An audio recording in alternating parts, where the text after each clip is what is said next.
Dear friends, today I will be discussing with you the later Mughals. The period of later Mughals begins after the death of Aurangzeb in 1707. Its period is from 1707 to 1857. Now we will discuss its chronology. Bahadur Shah first, 1707 to 1712. Then it is Jahandar Shah, 1712 to 13. Then Farooq Shah, 13 to 19.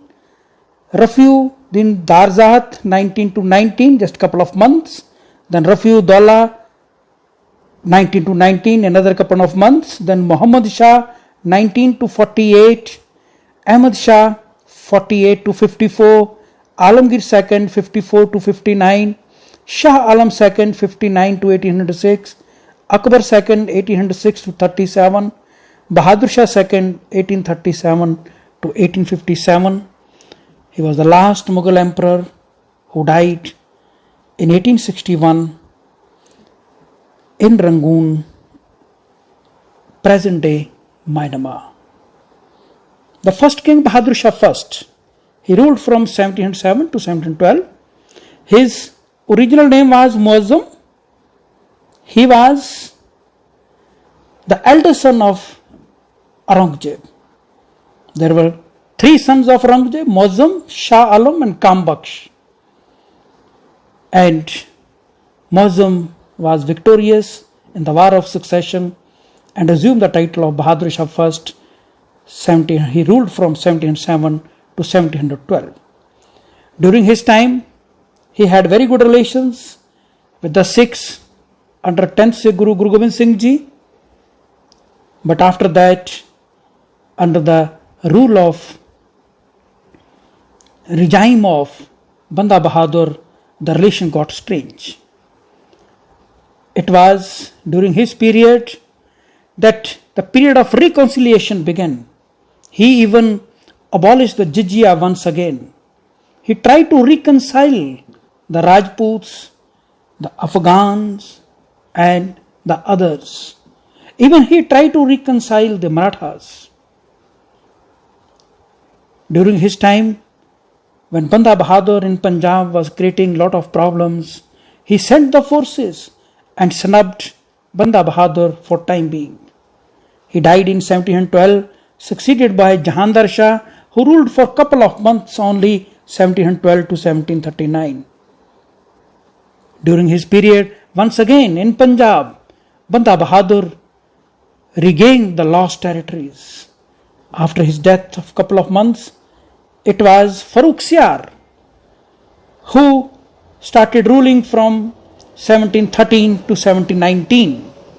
Farooq Shah, the period of Farooq Shah is very important. Firstly, during his period, the Marathas came up with the new regime, that is the Peshwa. The rule of the Peshwa became hereditary under Balaji Vishwanath. Then in Bengal, it was Murshid Quli Khan who got the sort of autonomy from the Mughals. In Punjab, Banda Bahadur was snubbed and he was executed in 1716 in Delhi. Farooq Shah tried to rebuild the Mughal Empire, but after his death, there were two kings, Rafiu Din Darzat and Rafiu Daulah. They were from the royal family, but they ruled only for a couple of months.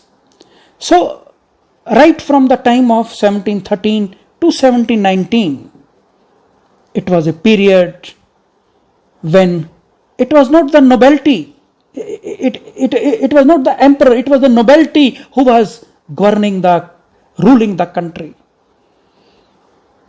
During this time, the two brothers called the Sayyid brothers, they imposed anyone as an emperor from the royal family and deposed anyone.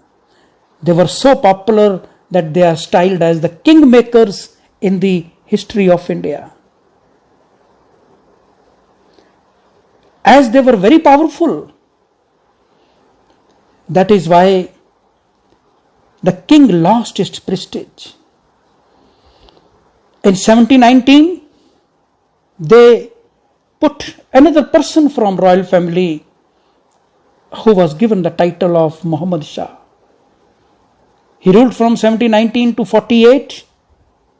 Most of the time, this Muhammad Shah was busy in the merrymakings. That is why he is known as Rangila and popularly known as Muhammad Shah Rangila. During his time, the actual decline of the Mughal Empire began. It was in 1722. Sadat Khan set up the independent state of Awadh. Sadat Khan is popularly known as Burhanul Mulk.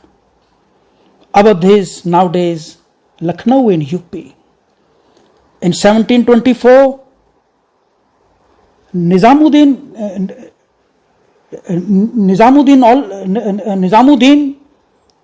set up the, it is Nizamul Mulk who set up the independent state of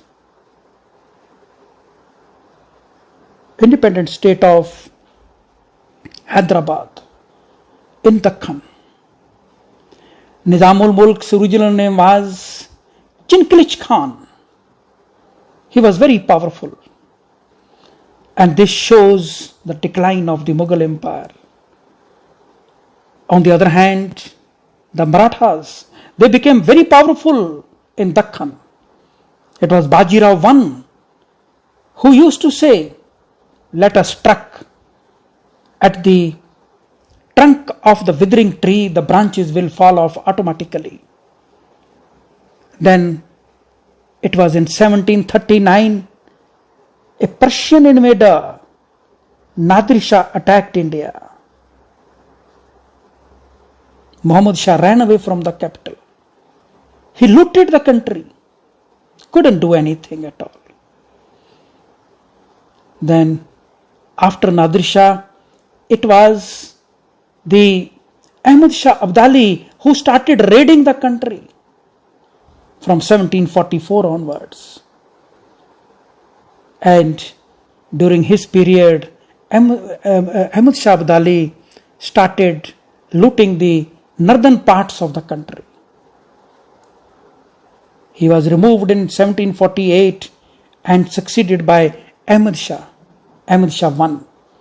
He ruled from 48 to 54. During his period, Ahmad Shah Abdali raided India many times, and it was the Sikhs under the various leaders like Sham Singh Atariwala, Jassa Singh Ramgadiya, then it was Jassa Singh Aluwalia, Charat Singh.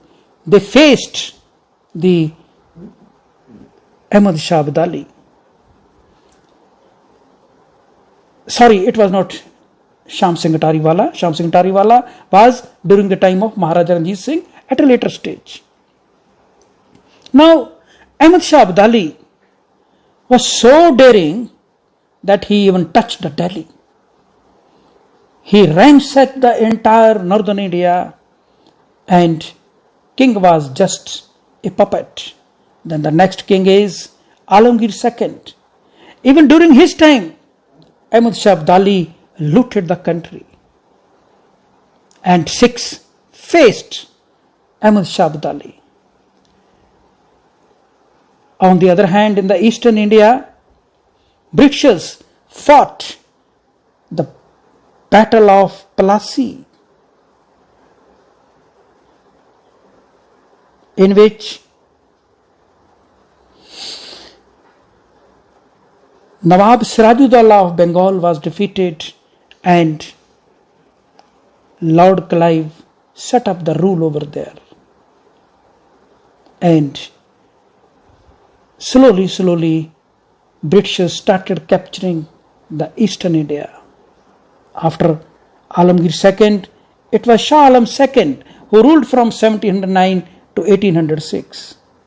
During his period, one battle was fought, that is the Third Battle of Panipat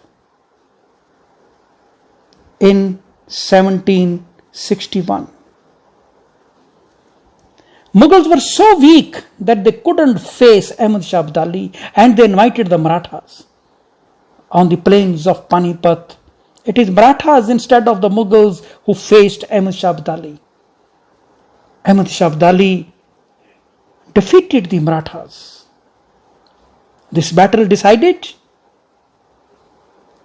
who is not to rule India, instead who was to. So this battle was a decisive battle. In 1764, on the other hand, Britishers fought the Battle of Buxar. In this battle, Shah Alam II, Mir Qasim and Shujauddaulah, they fought combinedly against the Britishers and they were defeated.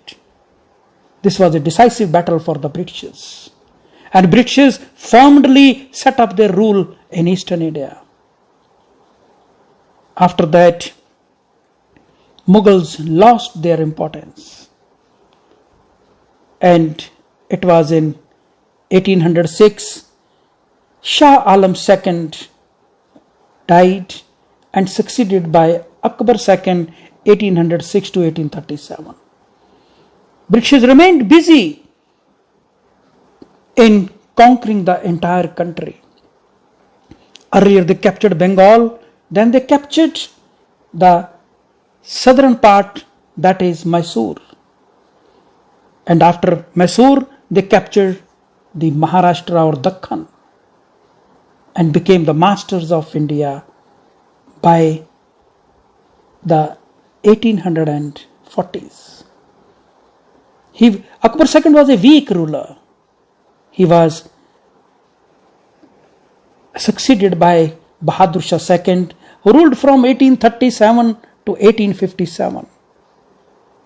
Most of the time he was busy in poetry. His contemporary was Mirza Ghalib.